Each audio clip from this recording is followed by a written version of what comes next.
میرا نام معلوم ہونے کے بعد وہ بڑی عقیدت اور احترام کا اظہار کر رہا تھا اور اس بات پر خوش بھی تھا کہ میں نے اس سے رابطہ قائم کیا اور وہ مجھے جنرل ٹیرس کے پاس لے جا رہا ہے۔ جیپ محل میں داخل ہوئی، یہاں بھی سخت پہرا تھا، بڑے بڑے عہدیدار یہاں موجود تھے۔ جیپ کو روکا گیا اور آفیسر نے گھبرائے ہوئے لہجے میں میرے بارے میں ان لوگوں کو بتایا۔ خاصی دلچسپ صورتحال تھی۔ مجھے کسی بھی روک ٹوک کے بغیر جنرل ٹیرس کے پاس پہنچا دیا گیا جو وولٹموبائل کے محل میں ایک مخصوص ہال میں موجود تھا۔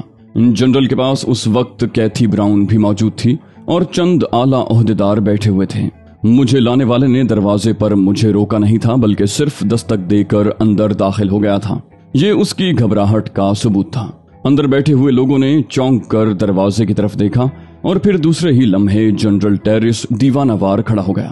آہ میرے دوست علی یار، کہاں چلے گئے تھے تم؟ بہت پریشان تھا میں تمہارے لیے۔ وہ دوڑ کر مجھ سے لپٹ گیا، میں نے بھی اس کا شانہ تھپ تھپایا۔ کیتھی براؤن بھی اٹھ کر میرے نزدیک آ گئی، بولی تم نے ہمارے ساتھ ظلم کیا ہے علی، ہمارے ساتھ ظلم کیا ہے تم نے؟ ہماری ان خوشیوں میں ایک ایسی تکلیف دہ کیفیت پیدا ہو گئی جو تمہاری غیر موجودگی کی بنا پر تھی۔ ہم یہی سوچ رہے تھے کہ کہیں تم کسی حادثے کا شکار نہ ہو گئے ہو۔ میں نے مسکراتے ہوئے گردن ہلائی اور بولا نہیں میڈم، میں بالکل ٹھیک ہوں۔ جنرل ٹیرس نے اپنے ساتھ بیٹھے ہوئے لوگوں سے کہا، آپ لوگوں کو اندازہ ہو گیا ہوگا کہ آپ کے سامنے کون موجود ہیں اور اس وقت کے تمام پروگرام ملتوی۔ میں آج کا بقیہ دن اپنے دوست کے ساتھ گزار دوں گا۔ ایک فوجی آفیسر نے کہا، ہم اپنے محترم دوست کے اعزاز میں جشن منائیں گے، جنرل ہمیں اس کی اجازت دی جائے۔ ٹیرس بولا، بالکل اجازت ہے، لیکن ابھی نہیں، ابھی میں کچھ وقت ان سے گفتگو میں گزاروں گا۔ میرا دوست مجھ تک پہنچ گیا ہے، میں اس کے قیمتی مشورے حاصل کروں گا۔ آپ لوگ براہ کرم مجھے اس وقت تک ڈسٹرب نہ کریں جب تک میں خود آپ سے رابطہ قائم نہ کروں۔ میں اپنا مکمل وقت اپنے دوست کو دینا چاہتا ہوں۔ فوجی افسر نے اپنی گردنیں خم کی اور سب نے آگے بڑھ کر مجھ سے ہاتھ ملائے اور اس کے بعد باہر نکل گئے۔ جنرل ٹیرس نے مجھے پورا اعزاز دیا تھا۔ اس کے بعد وہ اس ہال نما کمرے میں رکا نہیں بلکہ اس کمرے میں آ گیا جہاں وولٹموبائل کی پرائیویٹ نشست گاہ تھی۔ کیتھی جنرل ٹیرس کے ساتھ ہی کمرے میں آئی تھی۔ جنرل ٹیرس نے مجھے بڑے احترام سے ایک صوفے پر بٹھاتے ہوئے کہا، اب پہلے یہ بتاؤ علی کہ تم کہاں چلے گئے تھے؟ میں نے کہا، سب سے پہلی بات تو یہ ہے کہ تم نے مجھے علی کی حیثیت سے روشناس کیوں کروایا؟ وہ بولا، اس لیے کہ میں علی یار خان کے بارے میں جانتا تھا اور پارکو کی حیثیت سے اس کا نام نہیں لینا چاہتا تھا۔ میں نے کہا، لیکن جنرل ٹیرس نے جملہ پورا نہ ہونے دیا، بولا، قصور میرا نہیں ہے، اگر تم میرے پاس ہوتے تو شاید میں تمہاری ہر بات کے مطابق تمہارا نام پوشیدہ رکھتا، لیکن تم نہیں جانتے علی کہ میرے دل میں کتنے وسوسے اور کتنا دکھ تھا۔ میں یہی سوچ رہا تھا کہ کہیں فاخرہ یعقوبی کے ساتھ تم ایٹمی پلانٹ کی تباہی کے سلسلے میں کام نہ گئے ہو۔ ایٹمی پلانٹ کی تباہی کی اطلاع مجھے مل گئی تھی، لیکن یہ پتہ نہیں چل سکا تھا کہ اس سلسلے میں فلسطینی مجاہدین کتنے شہید ہوئے۔ تم میری ذہنی کیفیت کا تجزیہ نہیں کر سکتے، شاید کیتھی تمہیں اس سلسلے میں بتا سکے۔ کیتھی براؤن نے کہا، ہاں علی، تم یقین کرو، ہمیں یوں محسوس ہو رہا تھا جیسے ہماری خوشیاں ادھوری رہ گئی ہیں۔ میں نے کہا، میں تم لوگوں کی محبت سے سرشار ہوں۔ ٹیرس بولا، پہلے یہ بتاؤ علی کہ تمہارے نام کا اعلان کرنے سے تمہاری کسی ذاتی حیثیت کو تو نقصان نہیں پہنچا؟ میں نے کہا، نہیں، ایسے حالات میں نقصان پروف ہوں، لیکن میں یہ سب کچھ نہیں چاہتا تھا۔ خیر، اس کے لیے اب تمہیں کوئی سرزنش بھی نہیں کروں گا۔ وہ بولا، بہت شکریہ، اب دوسری بات بتاؤ، جو کچھ ہوا اس میں کہیں کمی تو نہیں رہی؟ میں نے کہا، اب تم مجھے شرمندہ کر رہے ہو جنرل ٹیرس، تم اب اس ملک کے حکمران ہو، میں بھلا یہ کیسے کہہ سکتا ہوں کہ تمہاری پالیسی میں کہیں کوئی خرابی ہے یا کوئی کمی ہے؟ ٹیرس بولا، اس بات کو بھول جاؤ کہ میں کسی ملک کا حکمران ہوں، بلکہ صرف یہ یاد رکھو کہ اس وقت تمہاری حیثیت میری نگاہوں میں سب سے برتر ہے۔ میں نے کہا، شکریہ، تم خود اچھی فطرت کے مالک ہو، اس لیے تم نے میرے اس چھوٹے سے کام کو اتنا بڑا درجہ دیا ہے۔ ٹیرس بولا، انکساری نہیں چلے گی، میری تو سمجھ میں نہیں آتا کہ میں تمہارے لیے کیا کروں، لیکن علی اتنا سمجھ لو اور ذہن نشین کر لو کہ تمہارا پاؤں ہمیشہ میری گردن پر رہے گا، میں کبھی تمہارے سامنے گردن نہیں اٹھاؤں گا اور جو کچھ تم کہو گے اسے اپنا نصب العین سمجھوں گا۔ میں نے کہا، میں اس کے لیے تمہارا شکر گزار ہوں جنرل، اور حقیقت یہ ہے کہ مجھے اپنے ایسے عظیم دوستوں کے درمیان مسرت ہو رہی ہے، میری طرف سے اپنی کامیابی کی دلی مبارکباد قبول کرو۔ جنرل ٹیرس بہت زیادہ متاثر ہو گیا تھا، بولا، یہ سب کچھ تمہاری کاوشوں کا نتیجہ ہے علی، کاش میں اپنے دلی جذبات کا صحیح طور پر اظہار کر سکوں۔ کیتھی براؤن مسکراتی نگاہوں سے مجھے دیکھ رہی تھی، پھر اس نے کہا، کچھ میری معروضات بھی ہیں مسٹر علی، سوال یہ پیدا ہوتا ہے کہ کیا میں اس قابل نہیں تھی کہ آپ مجھے اپنی اصل شخصیت سے آگاہ کر دیتے؟ میں نے کہا، میں آپ سے معذرت چاہتا ہوں میڈم براؤن، آپ اب گوٹے ہل کی خاتون اول ہیں، انہی باتوں میں خاصا وقت گزر گیا اور آخرکار ہم پھر کام کی باتوں پر آ گئے۔ جنرل ٹیرس نے مجھے انقلاب کے سلسلے میں تمام تفصیلات بتائیں، والٹر موبائے کی موت کے بارے میں بھی بتایا اور اس کے بعد کچھ ایسے لوگوں کا ذکر کیا جو بعد میں منظر عام پر آئے تھے۔ پھر جنرل نے مجھ سے پوچھا کہ اس دوران میں کہاں رو پوش رہا ہوں، تو میں نے اسے فاخرہ یعقوبی کے بارے میں بتایا اور یہ جان کر جنرل ٹیرس بہت خوش ہوا کہ مجاہدین کو بہت زیادہ نقصان نہیں پہنچا۔ اس نے یہ بھی کہا کہ فاخرہ یعقوبی سے اس کی ملاقات ضرور کروائی جائے تاکہ وہ اسے خراج تحسین پیش کر سکے۔ اس نے مجھے بتایا کہ وہ اپنی پالیسی میں ایک نمایاں فرق رکھے گا۔ اسرائیل سے اگر اس کے سفارتی تعلقات قائم رہے تو ٹھیک ہے، اور اگر اس کی جانب سے کوئی احتجاج کیا گیا تو وہ اسے مسترد کر دے گا۔ وہ نہیں چاہتا کہ اسرائیلی اس سے کسی قسم کا گٹھ جوڑ رکھیں۔ میں نے اس کے جواب میں کہا، لیکن جنرل ٹیرس، تمہیں اس کے جواب میں بھی ہوشیار رہنا پڑے گا کہ اس کے نتیجے میں اسرائیل کوئی خطرناک قدم اٹھا سکتا ہے۔ وہ انتقام پسند لوگ ہیں اور اس سلسلے میں ان کے بہت سے کارنامے منظر عام پر آ چکے ہیں۔ جنرل ٹیرس بولا، اس کا بندوبست میں نے پہلے ہی کر لیا ہے مسٹر علی، ممکن ہے اس میں کچھ خامیاں رہ گئی ہوں، پھر بھی آپ اطمینان رکھیں۔ کوشش تو میں یہی کروں گا کہ اسرائیلیوں کو اپنے ملک میں کسی قسم کی سازش کا موقع نہ دوں، لیکن اگر کچھ ہوا بھی تو میں اسے نہایت خندہ پیشانی سے قبول کروں گا، کیونکہ یہ میرے دوست کا معاملہ ہے۔ کافی دیر تک ہم ان معاملات پر گفتگو کرتے رہے۔ پھر میں نے فاخرہ یعقوبی کے بارے میں بات کی۔ میں نے کہا، میں چاہتا ہوں جنرل کہ اسے اعزاز و احترام کے ساتھ بیروت بھجوا دیا جائے۔ ٹیرس بولا، میں ایک خصوصی طیارہ ان لوگوں کی روانگی کے لیے تیار کرواؤں گا۔ وہ طیارہ ان تمام لوگوں کو لے کر بیروت چلا جائے گا۔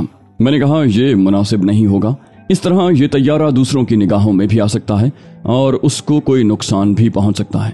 ہم اسرائیلیوں کی طرف سے کسی بھی سازش کے ہر وقت متوقع رہتے ہیں۔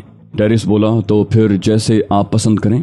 میں نے کہا، بس عام لوگوں کی مانند انہیں یہاں سے نکال دینا چاہتا ہوں۔ جنرل ٹیرس نے کہا، اس سلسلے میں حکومت گوٹے ہل کی مکمل خدمات حاضر ہیں اور ہم اس موضوع پر دیر تک گفتگو کر کے بالآخر ایک حل دریافت کرنے میں کامیاب ہو گئے۔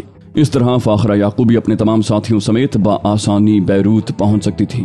جنرل ٹیرس نے والٹر موبائے کے محل ہی کے ایک حصے میں میرے لیے رہائش کا بندوبست کیا اور اس کے بعد دوسرے دن ایک خصوصی پروگرام ترتیب دیا گیا جس میں فوج کے اعلیٰ عہدیداروں کو مدعو کیا گیا تھا، اور یہ تقریب میرے اعزاز میں تھی۔ یہاں مجھے خصوصی طور پر خراج تحسین پیش کیا گیا اور بے شمار قیمتی تحائف پیش کیے گئے، جنہیں میں نے بعد میں جنرل ٹیرس کے حوالے کرتے ہوئے کہا، مجھ غریب الوطن کے لیے یہ تمام چیزیں بے معنی ہیں جنرل، میرے لیے یہ سب ایک بوجھ کی حیثیت رکھتی ہیں، اس لیے مجھے یقین ہے کہ میرے دوست مجھے زیر بار نہیں کریں گے۔ ٹیرس بولا، تو پھر میں تمہیں کیا دوں علی یار خان؟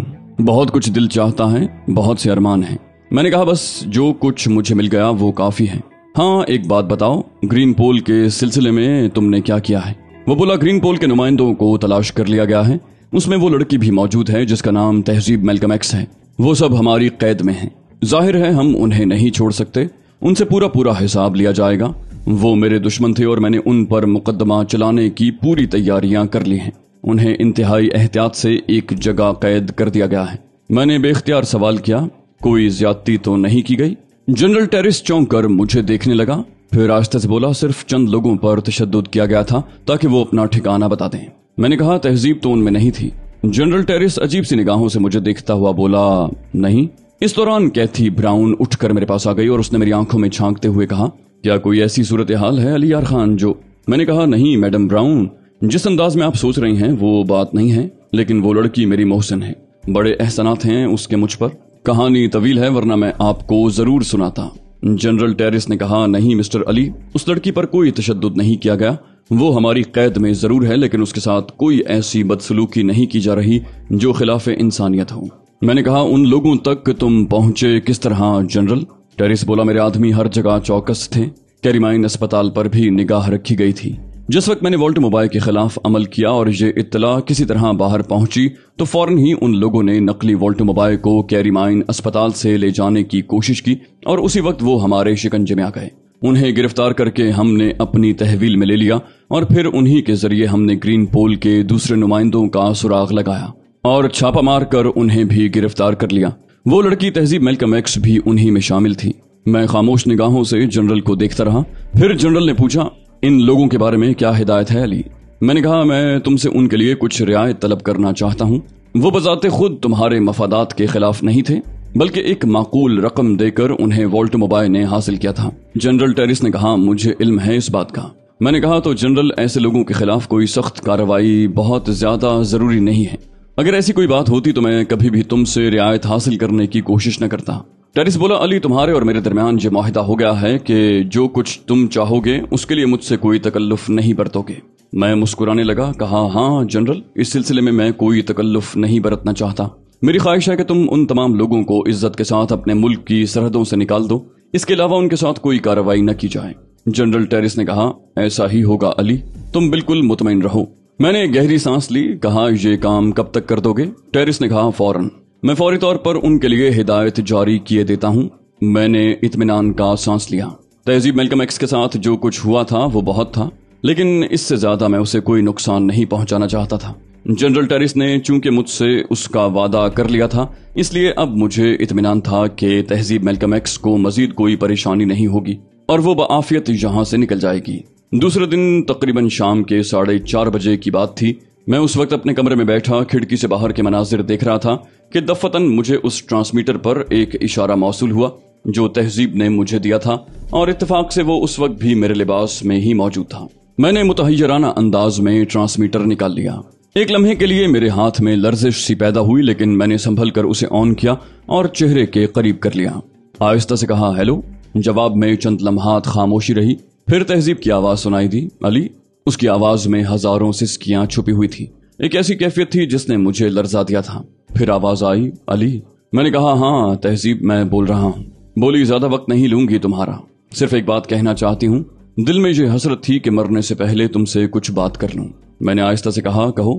بولی علی خدا کی قسم زندگی میں لاکھوں بار جھوٹ بولنے کی ضرورت پیش آئی ہوگی اور میں نے جھوٹ بولا ہوگا, لیکن اس وقت جو کچھ کہہ رہی ہوں اپنے خدا کو حاضر ناظر جان کر سچے دل سے کہہ رہی ہوں. جو کچھ ہوا ہے علی, اس سے یہ نہ سمجھنا کہ میرے دل میں تمہارے لیے کوئی شکایت پیدا ہوئی ہے یا کوئی ایسا احساس جس میں تمہارے لیے نفرت یا کمتری کا جذبہ ہو, بلکہ یہ نفرت تو مجھے اپنے وجود سے محسوس ہوئی. مجھے احساس ہوا کہ سب کچھ ہونے کے باوجود میں انتہائی بے وقوف ہوں اور مجھ میں دنیا داری کی صلاحیت نہیں ہے. میں انسانوں کو سمجھنے میں شدید غلطی کر سکتی ہوں. مجھے پہلے ہی سوچ لینا چاہیے تھا کہ تم کون ہو, وہ جو اپنی ذات, اپنا مستقبل, اپنی زندگی اپنے ایک مقصد کے لیے قربان کر سکتا ہے. وہ بھلا اس موقع کو اس طرح ہاتھ سے کیوں جانے دیتا؟ بے شک علی تمہیں یہی کرنا چاہیے تھا جو تم نے کیا. ہاں میں جانتی ہوں کہ والٹر موبائل دراصل اسرائیلیوں کے مفادات کا حامی تھا اور اس کی زندگی فلسطینیوں کے لیے نقصان دہ تھی. تم نے جو کچھ کیا اپنے فرض کی تکمیل کے لیے کیا, اور علی اس سے تمہارا مقام میرے دل میں اور بڑھ گیا ہے. میں تم سے یہ نہیں کہوں گی کہ تم مجھے اپنے دل کی بات بتا دیتے, کیونکہ میں اتنی فراخ دل ثابت نہ ہوتی. اتنا بڑا خطرہ مول نہیں لیا جا سکتا تھا. میرے انکار سے یقیناً تمہارے لیے مسائل پیدا ہوتے اور تم وہ سب کچھ نہ کر سکتے جو تم نے کیا. میری طرف سے اپنی اس شاندار کامیابی پر مبارکباد قبول کروں. زندہ رہی اور حالات نے موقع دیا تو ایک بار خود تم سے مل کر تمہیں مبارکباد دوں گی. میں تمہاری شکر گزار بھی ہوں گی, کیونکہ جانتی ہوں ہم مجرموں کو یہاں سے عزت کے ساتھ کیوں واپس کیا جا رہا ہے. بس اس سے زیادہ میں اور کچھ نہیں چاہتی. ٹرانسمیٹر پر یکلخت سلسلہ منقطع ہو گیا, لیکن میرے دل پر ایک دم اداسیوں کے بادل چھا گئے تھے. تہذیب اگر مجھ سے نفرت کا اظہار کرتی, برا بھلا کہتی اور مستقبل میں انتقام لینے کی دھمکی دیتی تو شاید میرے دل پر کوئی بوجھ نہ رہتا, لیکن اس کے لہجے اور الفاظ نے ایک عجیب سی کیفیت کا شکار کر دیا تھا. میں اس سے کچھ بھی نہیں کہہ سکا. میرے دل میں بھی بہت کچھ تھا. میں اس سے کہنا چاہتا تھا کہ تہذیب, جب تک معاملہ والٹر موبائل اور جنرل ٹیرس کا تھا مجھے صرف تمہارے مشن سے دلچسپی تھی, لیکن جب میرے سامنے وہ عظیم مقصد آ گیا جس کے لیے میں نے اپنی ذات کا تصور ہی ختم کر دیا ہے, تو اس کے بعد دوسرے کیا حیثیت رکھتے ہیں. جنرل ٹیرس تنظیم کے لیے زیادہ مفید شخص ہے. میری ہمدردیاں اسی کے ساتھ ہو سکتی تھیں. دل میں خیال پیدا ہوا کہ تہذیب سے اس سلسلے میں بات ضرور کی جائے. میں اسے بتاؤں کہ میں احسان فراموش نہیں ہوں. اس وقت جب میں اولیو ہارورڈ کی سازش کا شکار ہو کر فرانس پہنچا تھا اور اس کی نگاہوں سے روپوش ہو جانا چاہتا تھا, تہذیب نے میری مدد کی تھی اور در حقیقت اسی کی مدد سے میں نے ہارورڈ کے لگائے ہوئے پھندے کھولے تھے. میں نے فوراً ہی ٹرانسمیٹر پر دوبارہ اس سے رابطے کی کوشش شروع کر دی, لیکن اچانک ہی میں نے محسوس کیا کہ یہ ٹرانسمیٹر اب آرڈر میں نہیں ہے. اس کی فریکوینسیز جام کر دی گئی ہیں. دیر تک سر کھپاتا رہا لیکن کامیابی نہیں ہوئی. پہلی کوشش اسی طرف سے ہوئی تھی. اب یقیناً خود تہذیب نے مجھ سے رابطے توڑ دیے تھے. افسوس ضرور تھا, لیکن اس کی مرضی. میرے ضمیر پر کوئی بوجھ نہیں تھا. جو کچھ میں نے کیا تھا اپنی ذات کے لیے نہیں کیا تھا, یہ تو میرا مسلک تھا. بہت کچھ تھا سوچنے کے لیے,